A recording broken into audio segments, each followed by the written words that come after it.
The Southern Christian Leadership Conference was very influential in promoting and encouraging nonviolent protests. Their first official statement was to understand nonviolence is not a symbol of cowardness, but as Jesus demonstrated, nonviolent resistance transforms weakness into strength and breeds courage in the face of danger.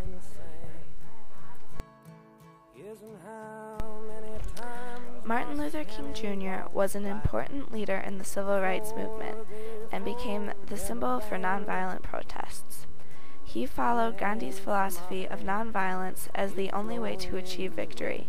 Because of his involvement in the Montgomery bus boycott, he gained national prominence and played a key role in every major civil rights event for the next 11 years.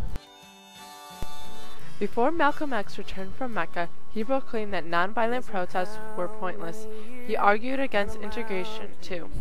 But upon his return from Mecca, he had an epiphany and was now a strong advocate of civil rights for everyone. He was on his way to become a civil rights leader, but because of his change of heart, he earned some enemies. He was shot at a peace rally in February 1965, and 3 members of the Nation of Islam were charged with his murder. The Student Nonviolent Coordinating Committee was started in 1960 after it broke apart from the NAACP and SCLC.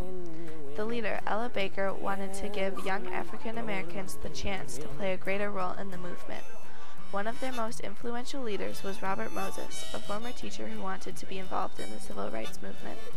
SNCC sought immediate change, while most other organizations were committed to a gradual change.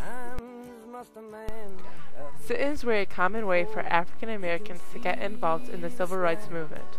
By sitting in public places and refusing to move was a great nonviolent way to get one's point across.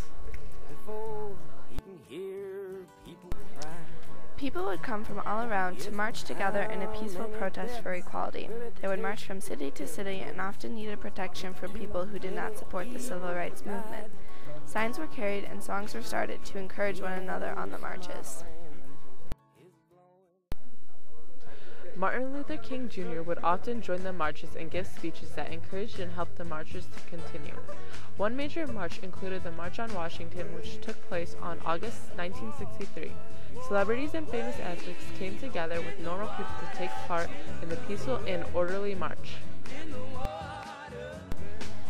During bus boycotts, African Americans would gather at bus stations and ignore the signs that would normally not allow them to enter the designated white areas. They would sit in the white sections of the bus and use the white facilities to express their desire to be treated as equals.